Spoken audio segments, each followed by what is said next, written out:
Tchou, me revoilà. C'est en moi, Encore moi, vous en avez pas marre de moi? Bonjour tout le monde, on se retrouve aujourd'hui pour la vidéo des favoris du mois de janvier et également un petit peu du mois de décembre parce qu'on n'a pas eu de vidéo favoris en décembre, on a eu les vidéos best-of de l'année 2020. Donc cette vidéo va englober mes plus belles découvertes de décembre et de janvier et également mes plus gros flops. Je vais pas forcément faire un récap de tout ce que j'ai testé ces derniers mois, je vais vraiment vous parler des meilleurs produits, des plus belles découvertes et des produits qui m'ont le plus déçu. Je commence tout de suite par ce que je porte sur les yeux, ce sont les Twin Flames de Danessa Myricks. J'ai fait une vidéo dans laquelle je vous présente ces produits, je vous l'accroche ici si ça vous intéresse. Ce sont des ombres à paupières liquides duochrome, multichrome. Alors il y a marqué duochrome dans la description, mais moi selon les teintes, il m'arrive de voir 3 couleurs différentes. Donc j'aurais plutôt tendance à appeler ça des ombres multichromes. Ce que j'adore avec ces produits, tout d'abord, c'est la facilité d'application. De toutes les ombres à paupières liquides, avec des finis métallisés comme ça, que ce soit multichrome ou pas, que j'ai pu tester, je trouve que ce sont celles qui sont le plus faciles à appliquer. Je dépose de la matière sur ma main, je prends un pinceau plat poil synthétique et je balaye ça juste en un passage comme ça sur ma paupière. Ça dépose une couche fine mais opaque et pigmentée. C'est super facile à travailler. Ça sèche quand même assez rapidement, donc je vous conseille de faire attention au moment de l'application, à bien travailler les contours de votre maquillage, mais une fois que c'est figé, ça ne bouge plus du matin jusqu'au soir. Je n'ai pas besoin d'appliquer de base pour que ça tienne. J'ai 6 teintes dans ma collection, certaines que j'ai achetées, certaines que le site Monochrome Beauty m'a envoyées, et je retrouve la même qualité sur toutes les teintes. Après, selon les teintes, on aura des finis plus lumineux que d'autres. Par exemple, celle que je porte aujourd'hui, c'est la teinte Obsession, je la trouve lumineuse, je la trouve métallisée, et par exemple, la teinte Sweet Earth, que je vous ai déjà présentée dans ma vidéo YouTube et sur Instagram également, je la trouve très belle, mais elle est peut-être moins métallisée, il y a peut-être moins de lumière qui va se dégager de cette ombre, mais il n'empêche que je la trouve magnifique. Je vais encore vous faire un petit swatch. Toujours pareil, hein, je commence la vidéo en me disant non Gaby, tu ne vas pas swatcher tous les produits. Je vous montre. Regardez la différence de lumière entre Obsession et Sweet Earth. Ça reste très beau, mais c'est pas aussi métallisé. Voilà, donc d'une teinte à l'autre, peut-être que le rendu va varier un petit peu.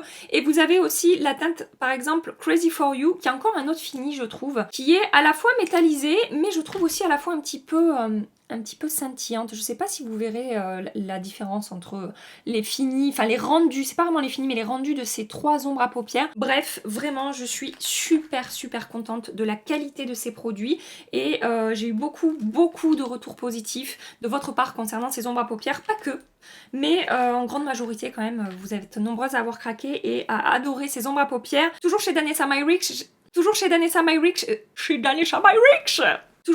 Myricks, j'ai testé les bonnes contours ce mois-ci. Ce sont des produits crème pour réchauffer et structurer votre teint. Je vous ai également fait une vidéo dans laquelle je vous montre ces produits en action sur mon visage. Je vous l'accroche ici si jamais ça vous intéresse. Ça, c'est la teinte Light 1 que je préfère sur ma carnation à la teinte Light 2, que je vous ai également montré. Je vous ai fait des swatchs dans la vidéo de présentation. La teinte 2 est plus chaude et plus orangée. Ce que j'adore avec ces produits, c'est à nouveau la texture qui est ultra facile à travailler. C'est à la fois bien pigmenté et en même temps ça se travaille tellement facilement, la texture se diffuse tellement bien en 3 coups de pinceau que ça n'est pas un produit qui est difficile à travailler malgré la pigmentation. La texture est super fine, ça se fond complètement, ça ne laisse pas d'effet de matière sur la peau. J'ai parlé avec l'une d'entre vous, Elise, si tu passes par là, je t'embrasse, qui a la peau quand même bien plus sèche que moi et qui me dit largement préférer la texture des Danessa Myricks que la texture des bronzers crème de Fenty Beauty. Elle trouve que ça se fond mieux sur sa peau sèche, que c'est plus facile à travailler et que le rendu est beaucoup plus joli. S'il vous plaît, ne me demandez pas de départager les bronzers Fenty, le bronzer Danessa Myricks et le bronzer Tom Ford. Je ne sais pas les départager. Ces 3 produits sont d'une excellente qualité. Comme d'hab, je vous donne toutes les caractéristiques et après vous décidez. Vous, pour vous. Vous décidez vous-même. Merci. Mais si vous avez la peau sèche, apparemment, les Danessa Myricks sont plus adaptés que les Fenty Beauty. Voilà pour ce produit. Je passe maintenant aux produits que j'ai découverts dans ma vidéo K-Beauty et je vais commencer par ces produits crème-là de la marque 3CE. Ce sont les Blush Cushion. J'ai une teinte de bronzer dans ces produits-là, donc c'est la teinte Soft Brown. Et j'ai également une teinte de blush qui est la teinte Peach. Donc ça c'est pareil, je vous ai montré ces produits-là en action. Ah! Et ben voilà! J'en ai partout. Vous savez qu'il n'y a pas une vidéo qui peut se passer normalement sans que je fasse des conneries. C'est pas possible. Je vous disais, j'ai également cette teinte-là qui est la teinte Peach. Et à nouveau, on est sur des produits qui ont une texture que je trouve super réussie. C'est très fin, ça se fond super bien à la peau, ça ne décroche pas le maquillage qu'on a appliqué en dessous. C'est le cas également des bronzers d'Anessa Myrix, hein, ça ne déplace pas le fond de teint quand vous appliquez ces produits-là par-dessus. C'est complètement imperceptible sur la peau. On a une pigmentation moyenne avec ces produits, c'est pas trop intense, donc vous avez le temps, voilà, de construire l'intensité que vous voulez. Ça se diffuse super bien, ça s'estompe super bien. Vraiment, ce sont d'excellents produits crème et je vais commander d'autres teintes, hein. Je pense que je vais prendre toutes les teintes de cette gamme-là chez 3CE. J'ai également testé le blush poudre de la même marque, 3CE, mais je préfère 10 fois plus ces produits crème-là. Toujours dans cette vidéo K-Beauty, j'ai découvert cet eyeliner-là de la marque McQueen. Il s'agit du Waterproof Pen Eyeliner. Il est pigmenté, il est facile à appliquer, il est pas trop liquide mais pas trop sec non plus. Je trouve que c'est un bon entre-deux pour justement faciliter l'application de ce produit. La pointe est vraiment très fine, donc j'arrive à bien travailler la queue, là, le bout de mon liner, sans que ça fasse de pâté, sans que ça soit compliqué à dessiner. De tous les eyeliners que j'ai testés, je crois bien que c'est celui que je trouve le plus facile à appliquer. Et ensuite au niveau de la tenue, je n'ai absolument rien à dire. Ça ne transfère pas sur le haut de ma paupière, ça ne s'estompe pas au cours de la journée, ça reste du matin jusqu'au soir en place et il faut même que voilà que j'insiste comme il faut au moment du démaquillage pour décrocher ce produit, donc il est vraiment super longue tenue. J'ai également découvert dans cette vidéo la bébé crème de chez Missha, c'est la M Perfect Cover bébé crème. On a un SPF 40 il me semble là-dedans, 42. SPF 42 PA+++, j'ai la teinte 27 qui est un petit peu foncée pour moi malheureusement, mais en étirant bien la matière, vu que c'est pas un produit qui est très couvrant, bah j'arrive à finalement bien le pondre Non, je ne pompe pas le produit, je le fonds à ma peau, je descends bien dans mon cou et du coup, je trouve que ça passe plutôt bien. C'est un produit qui a un fini seconde peau, c'est-à-dire que c'est complètement invisible sur la peau. J'ai l'impression que je ne porte pas de maquillage quand je porte ce produit-là sur ma peau. Et en même temps, ça unifie correctement mon teint. Alors ça sera pas aussi couvrant que la bébé crème de chez Herborian, qui va encore mieux unifier mon teint, mais je trouve que ce produit-là, du coup, se voit encore moins que la bébé crème Herborian sur la peau. Et vous savez, hein, si vous me suivez un petit peu, que j'adore la bébé crème Herborian, ça fait partie de mes 5 produits préférés, je pense, de toute ma collection. Ça a un fini un petit peu lumineux, mais pas trop non plus, vraiment ça a un fini une fois de plus au niveau de la lumière très naturel. Au niveau du contrôle des brillances, il faudra que j'applique une base bien matifiante en dessous et une poudre bien matifiante par-dessus. Peut-être qu'au bout de 6-7 heures, il faudra que je fasse une petite retouche sébum sur ma zone T, mais c'est tout, et ça reste super beau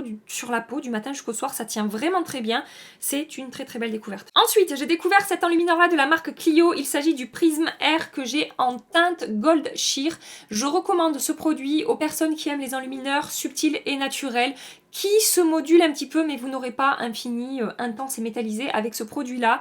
Et une fois de plus, on est sur une texture super fine qui se fond complètement à la peau. Ça n'amplifie pas la texture de la peau, ça ne marque pas la texture de la peau. Si vous avez de la texture de peau aux endroits où vous appliquez votre enlumineur et que vous ne voulez pas vous tourner vers des produits crème, ben j'aurais tendance par exemple à vous recommander cet enlumineur-là, parce que comme je vous dis, c'est pas trop intense en termes de lumière, donc ça mettra pas trop l'emphase sur ces zones-là. Et comme je vous dis, la texture est tellement fine que normalement ça ne devrait pas trop marquer votre peau. Cette teinte-là est peut-être un poil clair pour moi, vous voyez, ça laisse un fini un tout petit peu glacé sur ma peau, mais quand je le diffuse et que je l'estompe bien après avec le blush et le bronzer, c'est très joli, hein, je n'ai pas de soucis. Mais je vais quand même aller regarder sur YesStyle, voir s'ils ont une autre teinte d'enlumineur un petit peu plus foncée, et si c'est le cas, vous pouvez être sûr que je vais la prendre, voilà, parce que vraiment ce truc est super beau sur la peau. Et enfin, le dernier produit pour moi qui sort du lot par rapport aux produits K-Beauty que j'ai testé, c'est ce rouge à lèvres là de la marque Peripera. C'est le Ink Velvet que je vous ai présenté sur Instagram et sur YouTube en teinte 01. C'est un produit qui va pouvoir avoir plusieurs finis. Vous allez pouvoir le travailler vraiment tout en légèreté, avoir un rendu à peine un petit peu teinté sur les lèvres. Si vous étirez bien la matière, regardez, c'est super léger, ça a un fini velouté et ça a une très bonne tenue, et ça a tendance également à lisser un petit peu mes lèvres. Et vous pouvez également, si vous voulez, avoir un rendu beaucoup plus intense si vous l'appliquez sans trop étirer la matière, et ça reste joli sur les lèvres, ça n'est absolument pas épais, la texture est vraiment très fine, et c'est marrant parce que à la fois ça va avoir un fini et une texture un petit peu veloutée et en même temps ça reste également un petit peu crémeux, en tout cas quand vous l'appliquez de manière intense comme ça, parce que là c'est complètement velouté et voilà, c'est presque comme une encre à lèvres en fait, ça ne se sent absolument pas sur les lèvres. Là on sent un petit peu plus la texture, mais c'est super super confortable, ça ne fait pas de pâté au coin des lèvres, voilà, ça reste vraiment très très joli sur les lèvres. Au niveau de la tenue on n'est pas sur du total sans transfert, mais je trouve que ça tient quand même super super bien, et quand vous l'appliquez de manière effet poudré, à peine teinté comme ça sur vos lèvres, sous le masque du coup ça se passe super bien. Après quand je l'applique comme ça, forcément c'est un petit peu plus compliqué à gérer sous le masque. Je vais rester dans la catégorie rouge à lèvres, je voulais vous reparler de ces encres à lèvres là de chez Chanel. Il s'agit des rouges allure lac. Je vous l'avais présenté dans ma vidéo Get Ready With Me nouveauté en teinte 63. Je vous disais dans cette vidéo que j'aimais énormément la qualité de ces produits et que j'allais acheter d'autres teintes. C'est chose faite, j'ai dans ma main la teinte numéro 62 qui est plus nude et plus pêche beige que la teinte 63 qui a une teinte bois de rose, et franchement j'adore ces deux teintes. Je trouve ça vraiment super beau, donc ça c'est celle que je porte aujourd'hui, la 62, et ça c'est la 63. Je trouve que ces produits sont super faciles à appliquer, pas besoin de crayon en dessous, on fait facilement le contour des lèvres sans que ça bave, sans que ça déborde, sans que ça coule, et au niveau de la tenue, pas besoin de crayon à lèvres en dessous non plus. Vous pouvez moduler l'intensité, avoir quelque chose de très léger, ou quand même, si vous rajoutez une couche ou deux, augmenter la pigmentation et l'opacité du produit. Ça reste confortable tout au long de la journée. Et au niveau de la tenue, en général, j'en réapplique un petit peu après manger parce que ça a tendance à s'estomper un petit peu au centre de mes lèvres, mais c'est tout, je n'ai pas besoin d'en rajouter plus que ça. Pour les comparer rapidement au Latex Fever de Linda Alberg, parce que je trouve qu'on est un petit peu sur le même genre de produit, je trouve que les Linda Alberg sont beaucoup plus glossy et beaucoup plus lumineux, donc à voir vous ce que vous préférez. Je trouve également qu'ils sont plus pigmentés et plus opaques, et quand même en termes de tenue, je trouve que les Linda Alberg tiennent encore mieux, bien que ça tienne déjà très bien, encore mieux que les Chanel. Le troisième rouge à lèvres que je voulais vous présenter aujourd'hui, c'est un produit de chez Gucci. Il s'agit du rouge à lèvres satin en teinte The Painted Veil. Je vous montre comme d'hab avec Gucci d'abord le packaging qui est une vraie beauté. C'est un bijou ce rouge à lèvres, et ensuite au niveau de la teinte ça va donner ça. J'avais testé la teinte The Painted Veil dans la gamme des rouges à lèvres mat de chez Gucci, j'avais adoré. Et j'ai entendu également beaucoup de bien des versions satin, donc je me suis dit je vais également tester les versions satin. C'est plus crémeux, un petit peu plus lumineux, et ça laisse un fini plus hydraté sur les lèvres, mais la pigmentation est très bonne, ils sont très confortables, la tenue est très bonne également. Bon, sur ce genre de texture je vous conseille d'appliquer un crayon en dessous. Je trouve ces rouges à lèvres vraiment d'une excellente qualité. Je sais, ils coûtent un bras, oui vous avez des rouges à lèvres qui coûtent moins cher, qui sont aussi de très très bonne qualité, mais franchement pour l'avoir testé je ne lui trouve rien de négatif à ce rouge à lèvres, et en plus comme je vous dis le packaging, moi ça me fait vibrer. Voilà, et ça me fait loucher aussi apparemment. Toujours chez Gucci, j'ai testé ce produit-là, c'est un gel gloss multifonction, il s'agit de l'éclat de beauté effet lumière. Vous pouvez l'utiliser sur les yeux, les joues et les lèvres. Moi je l'utilise sur les joues comme un enlumineur. Je vous l'ai montré en action dans l'une de mes vidéos, si vous voulez aller jeter un œil et voir ce que ça donne sur la peau. Et je trouve que pour ce type de produit gloss comme ça, qu'on peut appliquer sur le visage, ça se comporte super bien. J'en ai testé beaucoup des produits comme ça, et souvent malheureusement ça décroche le maquillage en dessous, c'est pas facile à appliquer, les textures sont souvent collantes et assez épaisses, et là je trouve que ça n'est pas le cas. Et associé à d'autres produits crème, ça vous apporte vraiment cet effet peau mouillée, cet effet peau en bonne santé. Si vous aimez ce genre de fini, vraiment je vous recommande cet enlumineur, enfin ce gloss de chez Gucci. Je l'ai pas testé forcément sur les lèvres et sur les yeux, en général quand on applique ce genre de texture ça bouge au bout de 5 minutes et ça file dans les plis, etc. Donc c'est pas le genre de produit que j'utilise sur les yeux. Ensuite je voulais revenir sur ces deux produits là de chez Maybelline que je vous ai présenté dans ma dernière vidéo du coup.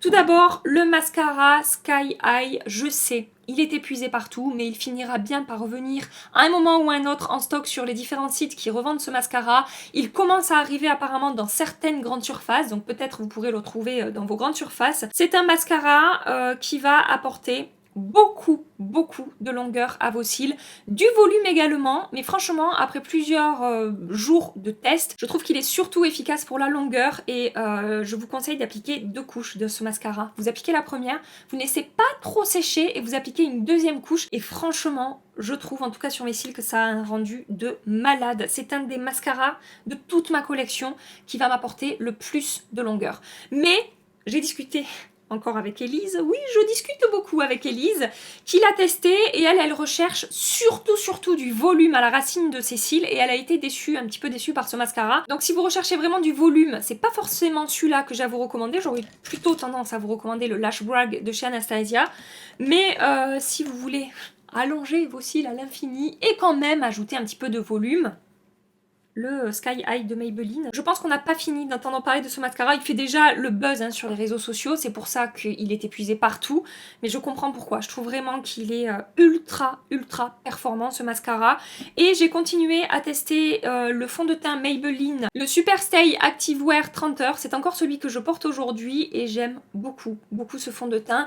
Couvrance moyenne, très longue tenue, sans transfert au moment de l'application et on va dire sur les 2-3 premières heures, oui, il est sans transfert sous le masque, mais avec mon sébum et avec ma peau mixte en milieu de journée, bah, je commence quand même à avoir du transfert et en fin de journée j'ai quand même quelques brillances sur le front, mais en termes d'effet de texture sur la peau, ça ne bouge pas du matin jusqu'au soir. Vraiment, je trouve qu'il reste très joli tout au long de la journée sur la peau. Il a un fini semi-mat et je ne vous le recommande pas si vous avez la peau sèche. Et après l'avoir testé, comme je vous ai dit, plusieurs jours, je préfère l'appliquer par-dessus des bases un petit peu hydratantes, adaptées à ma peau mixte évidemment, que sur des bases vraiment matifiantes qui vont vraiment contrôler mon excès de sébum. Je trouve qu'ils se font encore mieux à la peau et que le rendu est encore plus joli, quitte à faire une retouche un petit peu plus rapidement dans la journée au niveau des brillances. Mais c'est vraiment un fond de teint qui a un très beau rendu sur la peau.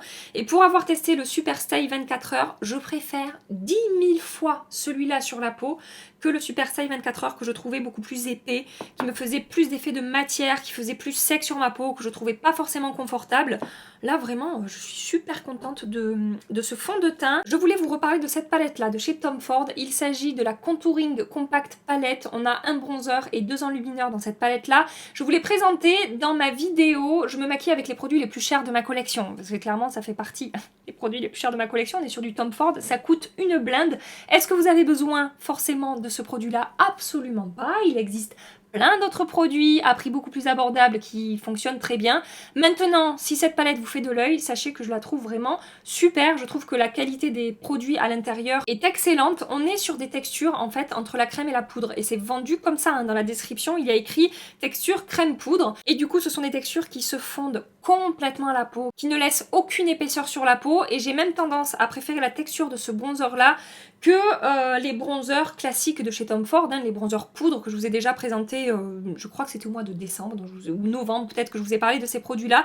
Bref, je préfère encore plus ce bronzer là qui je trouve se fond encore mieux à la peau, qui a un rendu encore plus naturel, encore plus effet seconde peau en fait. Et les enlumineurs sont également très joli, très fondant. On a la même texture entre la crème et la poudre. Ils ont un fini assez intense si vous aimez les rendus subtils et naturels au niveau des enlumineurs. Soit il faudra vraiment en appliquer une toute petite quantité, soit ça risque d'être compliqué. En tout cas, je trouve la texture de ces produits vraiment réussie. J'aime également beaucoup le packaging. On a un grand miroir à l'intérieur où on voit son visage en entier pour se maquiller. C'est très pratique.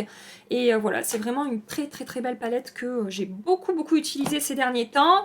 J'ai également beaucoup utilisé ce blush là de chez MAC. Et d'ailleurs, on est un petit peu sur le même genre de texture, c'est-à-dire que c'est entre la crème et la poudre. Mais c'est quand même un petit peu plus crémeux sur ce blush MAC que sur la palette Tom Ford, mais voilà, c'est un petit peu le même principe de produit, et ça c'est la teinte So Natural, et elle porte super bien son nom, puisqu'on est sur une teinte vraiment très nude, ça s'accorde avec tous les maquillages. Après, si vous avez la peau plus foncée que moi, ça risque d'être un petit peu léger. Et au niveau de la qualité de ces blushs, c'est pas la première fois que je vous présente ces blushs, j'en ai 3 déjà je crois dans ma collection, c'est la 4e teinte que j'achète. Ils sont à nouveau ultra fins sur la peau, ils se fondent complètement, pas d'effet de matière, pas de texture, pas d'épaisseur, comme tous les produits favoris que je vous présente, hein. Comme d'habitude, je me répète beaucoup dans ces vidéos, je suis désolée, mais ils répondent tous à ce genre de critères. Donc voilà, ce blush là et cette teinte là en particulier, j'adore. Chez Kiko maintenant, j'ai découvert ce produit là qui est le Radiant Highlighter dans la collection Ray of Love. Alors ce produit est vendu comme étant un highlighter, moi je trouve que c'est un entre-deux entre une poudre de finition lumineuse et un enlumineur subtil et naturel. Si je prends un pinceau assez fluffy comme celui-là, qui est le Sheer Powder de chez Smashbox, c'est pas un pinceau qui est dense du tout, je pourrais l'appliquer comme une poudre de finition lumineuse sur les contours de mon visage. Ça ne va pas être trop lumineux, ça va bien se fondre à la peau et ça va m'apporter un joli glow super naturel à la peau. Et je peux aussi l'utiliser avec un pinceau un petit peu plus dense sur les zones saillantes de mon visage, comme un enlumineur, mais vraiment ça va être un enlumineur, comme je vous dis, Très subtil et naturel. Si vous aimez les choses intenses et métallisées, surtout n'achetez pas ce produit. Mais si comme moi vous adorez en ce moment ce genre de poudre un peu lumineuse, qui vous apporte un bel éclat. Franchement, ça fonctionne super bien. Ça peut être une alternative à la Brightening CC Powder de chez By Terry. C'est un dupe de la poudre Mineralize de chez MAC en teinte Landscaped, il me semble que c'est ça. Et vraiment très très belle découverte chez Kiko. Pas comme le reste de la collection qui a été un petit peu plus compliqué, je vais vous en parler après. Et enfin, dernier favori de ce mois de janvier, je voulais vous reparler de ces produits-là que je vous ai présentés dans mon dernier haul maquillage soin. Il s'agit de produits de la marque Supergoop. Vous avez d'abord le Unseen Sunscreen qui a un SPF 40 PA+++, il me semble. Oui, c'est ça, PA+++. Donc c'est une crème solaire en fait qui va être complètement transparente et qui va avoir un fini mat sur la peau. C'est fin, ça n'altère pas du tout la tenue ou le rendu du maquillage que je vais appliquer par-dessus. C'est complètement imperceptible sur la peau. En fait, quand j'applique ce produit, c'est comme si j'avais pas appliqué d'SPF avant. Vraiment, ça ne se voit absolument pas. Regardez, je l'ai mis là. Et on ne voit pas que j'ai appliqué un produit sur ma peau. Et pourtant, c'est une crème solaire avec un SPF 40. Gros coup de cœur pour ce produit que j'ai découvert grâce à Sananas. Elle en parlait dans ses vidéos favoris, je ne sais plus quand, en décembre je crois. Et j'ai bien fait de l'écouter parce que ce truc est génial. Et j'ai également, toujours chez Supergoop, testé le Lip Screen qui est un baume à lèvres avec un SPF 40. Comme je vous disais dans ma vidéo haul, il a un goût, une odeur un petit peu bizarre, mais c'est un baume à lèvres avec un SPF 40. Je trouve que, alors peut-être que j'ai pas assez cherché ou que je ne m'y connais pas assez, mais il me semble que c'est rare dans les baumes à lèvres d'avoir un SPF aussi élevé, à part quand c'est blanc que ça vous laisse un truc pâteux et plâtre sur les lèvres. Là, c'est vraiment un baume à lèvres transparent avec une texture hydratante, agréable à porter. Ce truc est tout le temps dans mon sac à main.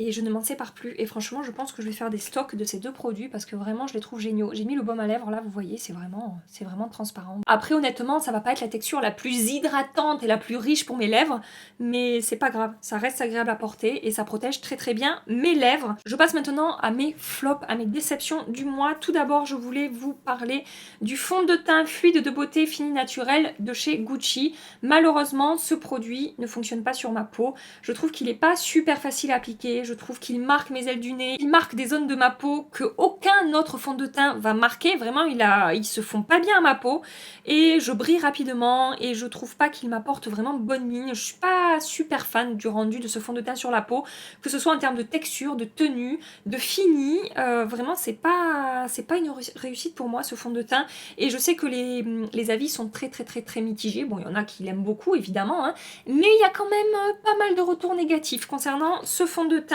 Ensuite, j'ai 3 flops de chez Kiko à vous présenter. Alors, je sais pas pourquoi, mais quand j'ai des flops chez Kiko, quand je teste des produits qui ne conviennent pas à ma peau chez Kiko, ça dérange pas mal de personnes, plus que d'autres marques, plus que d'autres produits. Je ne sais pas pourquoi, mais certaines personnes ont du mal à supporter que je puisse voilà, ne pas apprécier sur ma peau des produits Kiko. Alors parfois c'est parce que apparemment je suis nulle et je ne sais pas utiliser les produits, je ne sais pas me maquiller. Parfois c'est que parce que apparemment Kiko est une marque pas chère et donc je dénigre les marques qui sont pas chères, voilà. Vraiment je sais pas, Kiko, ça pose problème. Les personnes ont tendance à oublier le message que je fais passer à longueur de temps sur ma chaîne. C'est pas parce que ça ne me convient pas que ça sera le cas pour vous, c'est pas parce que ça ne répond pas à mes attentes que ça sera le cas pour vous. Et si les produits Kiko que je n'aime pas vous plaisent, mais tant mieux, kiffez votre life avec vos produits Kiko. Détendez-vous avec Kiko, s'il vous plaît, pour celles et ceux que ça dérange. Quand je n'aime pas un produit Kiko. Bref, petite parenthèse fermée, je n'ai pas aimé ces 3 produits-là de chez Kiko. Tout d'abord, le Sparkling Eye Top Coat de la collection toujours Ray of Love. Je n'aime pas la qualité de ce produit. Je trouve que la texture est poudreuse, sèche, volatile. Je trouve que ça n'accroche pas bien à la peau. Je trouve que pour un produit qui est censé être scintillant et lumineux, il n'est pas scintillant et lumineux. Donc ça n'est pas une recommandation que j'ai à vous faire. Et ensuite, j'ai ces 2 produits-là pour les lèvres. Le crayon Long Lasting Lip Liner, toujours de la collection Ray of Love. Et le rouge à lèvres également de la collection Ray of Love. Alors j'ai pris deux teintes qui ne me correspondent pas vraiment dans cette gamme-là de produits. Ce sont des teintes qui sont trop claires pour moi et qui ne vont pas à mon teint. Mais au-delà de ça, je les ai reportées. Une journée où je suis restée chez moi, où je n'ai croisé personne à part mon reflet dans mon miroir et à chaque fois... Qui est ce cadavre qui se balade dans ma maison? Au-delà de la teinte qui ne me correspond pas, ces produits-là vont marquer la texture de mes lèvres. Je trouve que le rouge à lèvres manque de pigmentation. Et pour avoir testé des rouges à lèvres dans ce type-là chez Kiko qui sont mat, sans transfert, longue tenue, et ben dans la gamme Unexpected Paradise, j'ai adoré la qualité des rouges à lèvres que j'avais testés. Mais celui-là vraiment, il marque tous les petits plis sur mes lèvres, il migre rapidement en fait sur mes lèvres, c'est-à-dire qu'au bout d'une heure, j'ai tout le rouge à lèvres qui s'est cumulé sur les contours de mes lèvres et ça n'est pas joli du tout. Bref, je n'ai pas aimé ces deux produits lèvres là de chez Kiko. Et le dernier produit que j'ai mis dans cette catégorie là, c'est le spray de chez Benefit. Alors c'est pas un gros flop, franchement par rapport aux autres produits que je vous ai présentés dans cette catégorie flop, on va dire qu'il est dans la catégorie, vous savez, ni oui ni non, pas un gros flop mais pas un favori non plus, pas un produit que je vais forcément utiliser. Je préfère largement utiliser mes sprays de chez Urban Decay, de chez Morphe, de chez Make Up Forever, j'ai quoi encore, de chez Cover FX également. Je trouve pas qu'il ait une action sensationnelle pour lisser mes pores. Alors j'ai vu des revues très positives concernant ce spray, mais sur moi, au moment de l'application, il ne va pas forcément lisser ou flouter mes pores. Je ne vois pas de différence. Je trouve qu'il fixe plutôt bien le maquillage, mais par exemple, j'ai beaucoup moins de transfert sous mon masque quand j'utilise mes sprays Urban Decay que quand j'utilise ce spray de chez Benefit. Donc c'est pas une cata. Il a certains côtés qui sont bien, qui sont positifs, mais je préfère largement, comme vous avez compris, d'autres sprays dans ma collection. Donc c'est pas un produit forcément que je vais utiliser. Voilà pour cette vidéo top et flop du mois de décembre et janvier. J'espère que ça vous a plu. Ah oui, je voulais vous dire, je vous ai pas reparlé des glosses de chez Maybelline parce que en fait je les ai pas beaucoup retestés. Autant le fond de teint et le mascara je les ai pas mal reportés depuis que j'ai fait la vidéo qui est sortie jeudi soir, autant les glosses avec le port du masque etc, c'est pas, je les ai pas assez portés pour vous donner un avis définitif dans cette vidéo. Donc je vais continuer les tests et je vous en reparlerai plus tard. Je vous attends dans les commentaires pour savoir quelles sont vos plus belles découvertes de ces dernières semaines. Si vous avez testé certains de ces produits que je vous ai présenté aujourd'hui, n'hésitez pas à venir partager votre avis. Si cette vidéo vous a plu, s'il vous plaît, un petit like, ça fait plaisir. Et vous pouvez également vous abonner à ma chaîne si vous voulez continuer les aventures avec nous. Et en attendant ma prochaine vidéo, je vous fais des milliards et des milliards de bisous. Prenez soin de vous et à très bientôt. Bye bye.